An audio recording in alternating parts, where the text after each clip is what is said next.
നമസ്കാരം, ദ ടോക്കിലേക്ക് സ്വാഗതം. കോടതിയിൽ പോകാതെ മുസ്ലിം സ്ത്രീക്ക് വിവാഹമോചനം സാധ്യമാണോ എന്നുള്ള വിഷയമാണ് കഴിഞ്ഞ വീഡിയോയിൽ ഞാൻ ഡീറ്റെയിൽ ആയിട്ട് സംസാരിച്ചത്. ആ വിഷയത്തെ സംബന്ധിച്ച് എന്തെങ്കിലും സംശയമുള്ളവർക്ക് ആ വീഡിയോയുടെ ലിങ്ക് ഞാൻ കമന്റ് ബോക്സിൽ കൊടുക്കുന്നുണ്ട്, ഇതിന്റെ ഡിസ്ക്രിപ്ഷനിലുണ്ട്. അപ്പോൾ അവിടെ പോയിട്ട് കാണാവുന്നതാണ്. ഇന്നത്തെ വിഷയം മുസ്ലിം സ്ത്രീക്ക് കോടതിയിൽ പോയി വിവാഹമോചനം ചോദിക്കാവുന്ന സാഹചര്യങ്ങൾ ഏതൊക്കെയാണ്. 1939 മുസ്ലിം വിവാഹ മോചന നിയമപ്രകാരമാണ് ചില പ്രത്യേക സാഹചര്യങ്ങളിൽ ചില പ്രത്യേക കാര്യങ്ങൾ ഉണ്ടാകുകയാണെങ്കിൽ മുസ്ലിം സ്ത്രീക്ക് വിവാഹമോചനത്തിനായി കോടതിയിലേക്ക് പോകാമെന്ന് പറയുന്നത്. ആ സാഹചര്യങ്ങളെ കുറിച്ചാണ് ഈ ചെറിയ വീഡിയോയിൽ പറയുന്നത്. ഡീറ്റെയിൽ ആയിട്ടുള്ള കാര്യങ്ങളൊന്നും ഞാൻ പറയുന്നില്ല, എന്നാലും നിങ്ങളുടെ മനസ്സിലേക്ക് പെട്ടെന്ന് ഓർത്തു വെക്കാനായിട്ടുള്ള ചില കാര്യങ്ങൾ പറയാം.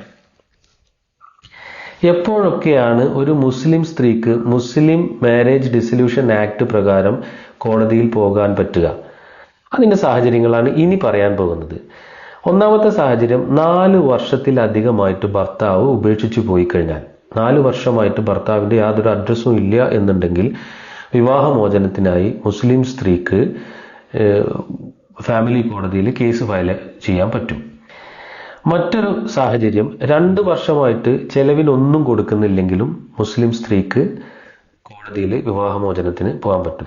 7 വർഷത്തിൽ കൂടുതൽ തടവ് ശിക്ഷ ഭർത്താവിന് കിട്ടിക്കഴിഞ്ഞാൽ, 7 വർഷമായിട്ട് ഒരാൾ ജയിലിൽ കെടുക്കാൻ സാധ്യതയുണ്ട്, ജയിലിൽ കെടുക്കും എന്നുണ്ടെങ്കിൽ വിവാഹമോചനത്തിന് വേണ്ടി പോകാൻ പറ്റും. ഭർത്താവിൽ നിന്ന് ശാരീരിക മാനസിക പീഡനം ഉണ്ടായാൽ, ശാരീരിക മാനസിക പീഡനം എന്താണെന്ന് നിയമം വളരെ വ്യക്തമായിട്ട് പറയുന്നുണ്ട്.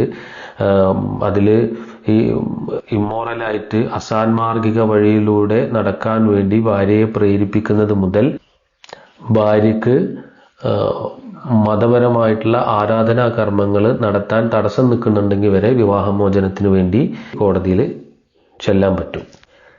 പിന്നെ ഒരു ഗ്രൗണ്ട് പറയുന്നത് ഇമ്പോർട്ടൻസിയാണ്. ഇമ്പോർട്ടൻസി ദാമ്പത്യ ബന്ധത്തിന് ഭർത്താവിന് പറ്റാത്ത ഒരവസ്ഥ.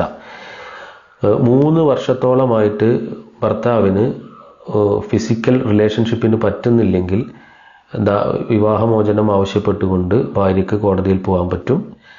ഭർത്താവിന് മാരകമായിട്ടുള്ള ലൈംഗിക രോഗങ്ങൾ ഉണ്ടെങ്കിലും, വെനറൽ ഡിസീസസ് ഉണ്ടെങ്കിലും കോടതിയിൽ പോകാൻ പറ്റും.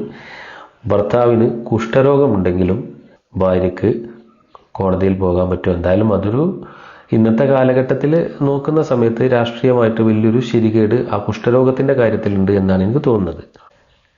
ഭർത്താവ് 2 വർഷത്തിലധികമായിട്ട് മാനസിക രോഗിയായി തുടർന്നു കഴിഞ്ഞാൽ ഭാര്യയ്ക്ക് വിവാഹമോചനത്തിനായി കോടതിയിൽ പോകാൻ പറ്റും. ഭർത്താവ് ഇസ്ലാം മതം വിട്ടുകഴിഞ്ഞാൽ, ഭർത്താവ് ഇസ്ലാം മതത്തിൽ നിന്ന് പുറത്തു പോയി കഴിഞ്ഞാൽ ഭാര്യയ്ക്ക് വിവാഹമോചനത്തിനായി കോടതിയിൽ പോകാൻ പറ്റും. മുസ്ലിം പേഴ്സണൽ ലോ അനുവദിക്കുന്ന മറ്റേത് കാരണത്തിന്റെ അടിസ്ഥാനത്തിലും ഒരു മുസ്ലിം സ്ത്രീക്ക് കുടുംബ കോടതിയിൽ പോയിട്ട് ഫസ്ക് പ്രകാരം വിവാഹമോചനം നേടാൻ പറ്റും. അപ്പോൾ അടുത്ത വീഡിയോയുമായിട്ട് ഞാൻ വീണ്ടും വരും. മറക്കാതെ സബ്സ്ക്രൈബ് ചെയ്യുക, ഷെയർ ചെയ്യുക, കമന്റ് ചെയ്യുക. Thank you.